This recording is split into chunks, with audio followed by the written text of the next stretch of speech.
Have you ever walked away from a conversation feeling confused, guilty, or like you just agreed to something you never wanted? You might have chalked it up to being too nice, or maybe you just misunderstood. But what if it was something more deliberate? What if you were being skillfully manipulated? Manipulation isn't always the stuff of movies with evil villains. It's subtle. It's the friend who always makes you feel indebted.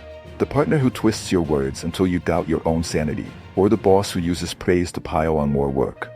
These are masters of psychological games, and they play to win, often at your expense. In the next 30 minutes, we're going to pull back the curtain on these dark arts. This isn't just about spotting manipulators. It's about reclaiming your power.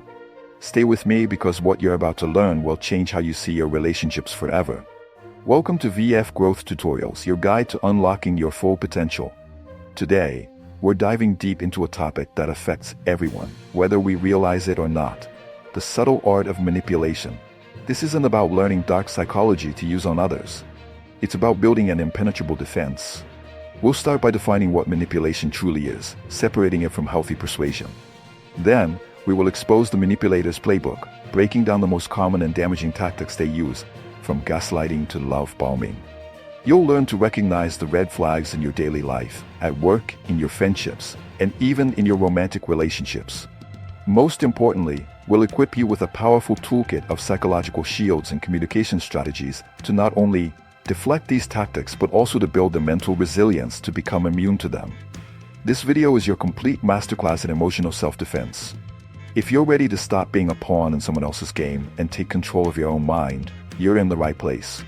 So do yourself a favor and hit that like button and subscribe to VF Growth Tutorials so you don't miss out on content that empowers you. Deconstructing manipulation, beyond the obvious. Before we can build our defenses, we must first understand the enemy. What exactly is manipulation? At its core, manipulation is the exercise of undue influence through mental distortion and emotional exploitation, with the intention to seize power, control, benefits, and/or privileges at the victim's expense. The key here is the undue influence and the victim's expense. This is what separates it from healthy social influence or persuasion. Persuasion is transparent. It involves convincing someone to do something through reasoning or argument, respecting their autonomy and right to choose. For example, a friend might persuade you to try a new restaurant by highlighting its great reviews and your favorite cuisine. Manipulation, on the other hand, is covert and deceptive. It bypasses your rational mind and targets your emotions and insecurities. The manipulator doesn't want you to think. They want you to feel guilty, insecure, obligated, or afraid, so you comply with their wishes without a fight. To truly grasp this, we need to look at the psychological underpinnings. Often, chronic manipulators exhibit traits from what psychologists call the dark triad: narcissism, Machiavellianism, and psychopathy. Narcissists have an inflated sense of self-importance and a deep need for admiration, and they manipulate to maintain their grandiose self-image. Machiavellianism is characterized by a cynical, calculating approach to life. These individuals see others as pawns in their game and use deceit and flattery as standard tools. Psychopaths lack empathy and remorse, making it easy for them to exploit others without a second thought.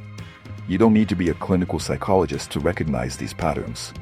The goal is to understand the mindset. A manipulator sees relationships as transactional, a means to an end. They are not seeking connection. They are seeking control. This distinction is crucial.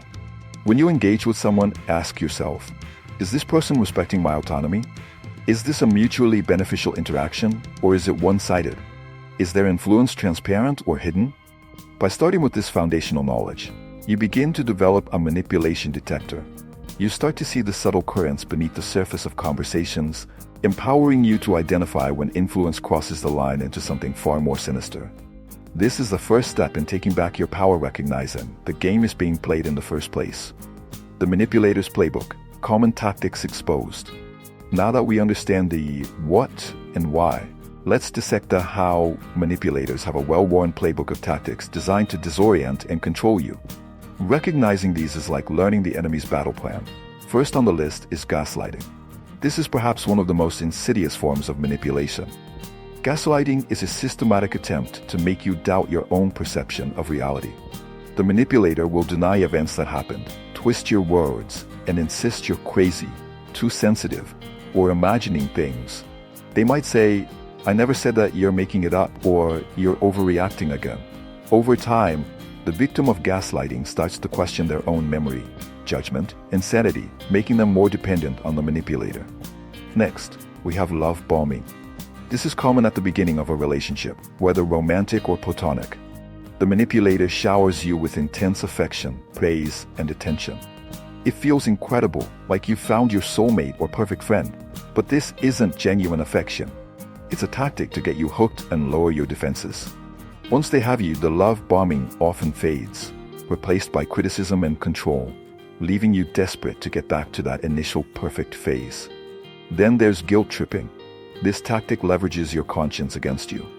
A manipulator will make you feel responsible for their happiness, their problems, or their emotional state. Phrases like, "If you really cared about me, you would," or "I guess I'll just have to do it all by myself since no one will help me," are classic guilt trips. They put you in a position where you either give in to their demands or feel like a bad person. Another favorite is playing the victim. Manipulators are masters of feigning victimhood to evade responsibility and elicit sympathy. They will twist stories to portray themselves as the one who was wronged, hurt, or misunderstood. This deflects blame from their own poor behavior and can even trick you into apologizing to them for something they did. Finally, let's talk about moving the goalposts. You think you've finally done enough to please them, but they suddenly change the rules. You got the promotion they said would make them proud, but now they criticize your work-life balance. You met their demand, but now there's a new higher demand. This tactic keeps you in a perpetual state of striving for their approval, an approval they will never fully grant because keeping you off balance gives them power. The psychology of vulnerability, why we fall for it. Recognizing the tactics is only half the battle. We also need to turn the lens inward and understand the psychological vulnerabilities that manipulators are so skilled at exploiting. This is not about blaming the victim. It's about empowering you by understanding your own potential blind spots. One of the biggest vulnerabilities is a strong sense of empathy. Empathetic people are attuned to the feelings of others and have a deep desire to help. While this is a wonderful human trait, manipulators see it as a weakness to be exploited. They know an empathetic person will feel bad for their sob stories, even if they're fabricated, and will be more likely to give in to a guilt trip. Your kindness becomes a tool they use against you. Another common vulnerability is a people-pleasing tendency, often rooted in a fear of conflict or rejection. If you're someone who avoids confrontation at all costs and feels a compulsive need to make everyone happy, you are a prime target. Manipulators can sense this. They know you'd rather agree to their unreasonable request than endure the discomfort of saying no and dealing with their potential disapproval or anger. Low self-esteem is another significant factor. When you don't have a strong sense of your own worth, you are more likely to rely on external validation. A manipulator can use this by initially love-bombing you with praise and affection, making you dependent on them for your sense of self-worth. Then, when they withdraw that validation and replace it with criticism, you'll scramble to do whatever it takes to win back their approval. This creates a powerful and toxic cycle of control. Furthermore, many of us are conditioned from a young age to be polite, to give others the benefit of the doubt, and to trust what we are told. Manipulators exploit this social conditioning. They count on you being too polite to question their inconsistencies or call out their bad behavior. They rely on your initial trust to weave their web of deception. Understanding these vulnerabilities is the key to patching up your psychological armor. It's about recognizing that your empathy needs to be balanced with discernment. Your desire to please needs to be secondary to your own well-being, and your self-worth must come from within, not from the fickle validation of others. If this is resonating with you and you're finding this breakdown helpful, please take a moment to hit the like button and subscribe to VF Growth Tutorials. We're all about building this kind of inner strength together. Red flags in the real world. Practical scenarios. Theory is one thing, but manipulation happens in the messy context of our everyday lives. Let's walk through some practical scenarios to see how these tactics play out at work, in friendships, and in romantic relationships. Scenario 1. The workplace. Imagine you have a colleague. Let's call him Tom. Tom is charming and always praises your work in front of others. This is the love-bombing phase. He then asks you to help out with a small part of his project because he's so swamped. You agree. Soon, you're doing a significant portion of his work. When you try to pull back, he uses guilt tripping. I thought we were a team. I'm really counting on you. I guess I'll just have to stay until midnight again. He might also use gaslighting. If you bring up the fact that you're doing his work, he might say, "You're misunderstanding. I'm just mentoring you and giving you opportunities to shine." He frames his exploitation as a favor to you, making you question your own perception of the situation. Scenario 2. Friendship. Consider a friend, Sarah, who frequently plays the victim. Whenever you have good news to share, she somehow turns the conversation back to her own problems, which are always portrayed as far worse than anyone else's. If you can't drop everything to help her with her latest self-inflicted crisis, she'll guilt trip you. Some friend you are. "I'm always there for you." But I guess it's a one-way street. She uses your empathy and your history as friends to control your time and emotional energy. She might also use a tactic called triangulation, bringing a third person into your conflict to validate her position, saying something like, "Well, Jessica agrees with me that you've been really distant lately," making you feel isolated and in the wrong. Scenario 3. Romantic relationships. This is where manipulation can be most damaging. A partner might use gaslighting to control you. You remember them promising to attend a family event that they deny it ever happened, saying, "You're so forgetful, honey. We never talked about that." They might use isolation, a subtle but powerful tactic, by criticizing your friends and family. They're a bad influence on you. Or they don't really support our relationship until you start to pull away, leaving you more dependent on the manipulator. They will move the goalposts constantly. You change your habits to please them, but it's never enough. They wanted you to be more social, but now you're too loud. They wanted you to be ambitious, but now you're neglecting them. The rules are always changing to keep you insecure and seeking their approval. In all these scenarios, the key is to pay attention to the pattern, not just the isolated incident. A single misunderstanding is normal. A consistent pattern of you feeling confused, guilty, and exhausted after interacting with someone is a major red flag. Forging your shield, the foundations of resilience. Recognizing manipulation is the first step, but to truly protect yourself, you need to build a strong internal defense system. This is about forging psychological armor that makes you a difficult and unrewarding target for manipulators. The cornerstone of this armor is setting and enforcing boundaries. Boundaries are not walls to keep people out. They are clear lines that define what is acceptable and unacceptable behavior towards you. A manipulator's entire strategy relies on violating your boundaries. To build them, you must first identify them. What are your limits? How much of your time, energy, and emotional space are you willing to give? You have to know your no. Practice saying no without a long apologetic explanation. A simple, "I'm not able to do that," or "that doesn't work for me," is a complete sentence. A manipulator will push against this, but holding firm is crucial. The second piece of your armor is radical self-awareness. Manipulators thrive when you are disconnected from your own feelings and intuition. Start a practice of regularly checking in with yourself. A simple journaling habit can be transformative. Write down conversations that left you feeling off and try to pinpoint what was said or done that triggered that feeling. This process helps you move from a vague sense of unease to a clear identification of manipulative tactics. This self-awareness also includes trusting your gut. Your intuition is a powerful data processor that picks up on subtle cues, body language, tone of voice, inconsistencies, and stories that your conscious mind might dismiss. If a person or situation feels wrong, don't ignore that feeling. Give yourself permission to trust your instincts, even if you can't logically explain them at the moment. Finally, you must cultivate an internal source of validation. Your self-worth cannot be up for negotiation. A manipulator's power dissolves when their approval or disapproval no longer affects you deeply. Build your self-esteem through your own actions and accomplishments. Pursue hobbies, develop skills, and spend time with people who genuinely support and uplift you. When you know your own value, you are less susceptible to the love bombing and criticism cycle. Building these foundations, strong boundaries, self-awareness, and internal validation, is not an overnight process.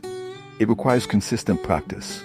But every time you enforce a boundary or trust your intuition, you are strengthening your shield and reclaiming your mental sovereignty. And if you're committed to this journey of personal growth, show your support by clicking the like button and subscribing for more empowering content from VF Growth Tutorials. We're glad to have you here. The art of the response, communication as a weapon. Once your defenses are in place, you need effective communication strategies to actively deflect manipulative attempts. It's time to learn how to respond in a way that neutralizes the manipulator and protects your peace. One of the most powerful techniques, especially for dealing with narcissists or highly aggressive manipulators, is the gray rock method. The idea is to become as boring and unresponsive as a gray rock. When the manipulator tries to provoke you, bait you into an argument, or get an emotional reaction, you give them nothing. You respond with short, factual, and unemotional answers. Yes. No. I see. I will consider that. This starves them of the emotional drama they feed on. Without that fuel, they often lose interest and go looking for an easier target. For situations that require more direct communication, use assertive I statements. Instead of accusatory you statements like, "You're always trying to make me feel guilty," which will only make them defensive, frame it from your perspective. "I feel uncomfortable when the responsibility for your happiness is placed on me," or "I feel disrespected when my memory of our conversation is questioned." I statements are harder to argue with because you are stating your own emotional reality, not attacking them. This allows you to express your boundary without escalating the conflict. Another effective tool is the broken record technique. This is for when a manipulator is relentlessly pushing a boundary you've already set. You simply repeat your statement calmly and firmly over and over, without getting drawn into arguments or justifications. For example, manipulator, "I really need you to come over and help me tonight." You, "I'm not available tonight," manipulator, "but it's an emergency." "I can't believe you won't help." You, "I understand it's important to you, but I'm not available tonight." Manipulator, "I would do it for you. What kind of friend are you?" You, "I'm not available tonight." You don't offer new excuses. You don't defend your position. You just calmly repeat your boundary. It's incredibly frustrating for the manipulator and incredibly effective for you. Finally, learn the power of strategic silence. After you state your boundary or make your point, stop talking. Don't rush to fill the awkward silence. Let your statement hang in the air. Manipulators often use silence to make others uncomfortable and extract more information or a concession. By becoming comfortable with silence yourself, you reclaim that power and force them to respond to what you've said. The aftermath: healing and reclaiming your power. Escaping or neutralizing a manipulator is a huge victory, but it's often not the end of the story. Prolonged exposure to manipulation, especially gaslighting and emotional abuse, can leave deep psychological scars. Healing from this is a critical part of the journey to reclaiming your full power. The first step in healing is acknowledgement. You must allow yourself to acknowledge the reality of what happened and the validity of the pain it caused. Many survivors of manipulation tend to minimize their experience, thinking, "It wasn't that bad," or "maybe I was too sensitive." This is often a lingering effect of the manipulator's conditioning. Give yourself permission to grieve the relationship you thought you had, the time you lost, and the emotional toll it took. Your feelings are valid. The next crucial step is rebuilding your self-trust. Gaslighting systematically erodes your trust in your own mind, memory, and judgment. To rebuild it, start small. Make small decisions and stick with them. Keep a journal to document your daily experiences and feelings, creating an external record of your reality that can't be denied. Practice mindfulness to reconnect with your body and your emotions. Over time, as you accumulate experiences where your judgment proves reliable, your trust in yourself will begin to mend. It's also vital to re-establish a healthy support system. Manipulators often isolate their victims. Reconnect with the friends and family you may have been distanced from. Share your experiences with trusted individuals who will validate your reality, not question it. Being around people who treat you with genuine respect and kindness is a powerful antidote to the poison of manipulation. It reminds you what healthy relationships feel like. Finally, do not be afraid to seek professional help. A therapist, particularly one experienced in emotional abuse and toxic relationships, can provide you with tools and strategies to process the trauma, rebuild your self-esteem, and unlearn the dysfunctional patterns the manipulator may have instilled in you. Therapy is not a sign of weakness. It's a courageous step towards healing and building a future where you are in complete control of your own life. Healing is not linear. There will be good days and bad days. But every step you take to acknowledge your pain, rebuild your self-trust, and surround yourself with support is a step toward a stronger, more resilient you. This is the ultimate victory over the manipulator, not just escaping, but thriving. The ethical line: positive influence versus dark manipulation. As we conclude our deep dive, it's essential to address a final, nuanced point: the line between manipulation and positive influence. The skills of understanding human psychology, communication, and persuasion are not inherently evil. Like any powerful tool, their morality is determined by the intent of the user. Positive influence, practiced by great leaders, teachers, and parents, seeks to uplift, empower, and create mutual benefit. It is transparent. It respects the autonomy of the other person. Its goal is to help someone see a better path for themselves, to inspire them to reach their potential, or to collaborate on a shared goal. For example, a fitness coach influences you to push past your limits by inspiring you with a vision of your future health, not by guilt-tripping you about your current state. Manipulation, as we've exhaustively covered, is the dark side of this coin. Its intent is purely selfish. It is deceptive and covert. It seeks to control and exploit for one-sided gain, disrespecting the autonomy and well-being of the target. The goal of this channel, VF Growth Tutorials, is to arm you with the knowledge of both sides.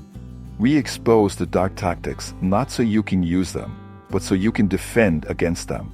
And we encourage the development of positive influence so you can be a force for good in your own life and the lives of others. The ultimate goal of personal growth is not just to protect yourself, but to become the kind of person who uses their strength, insight, and communication skills to build people up, not tear them down.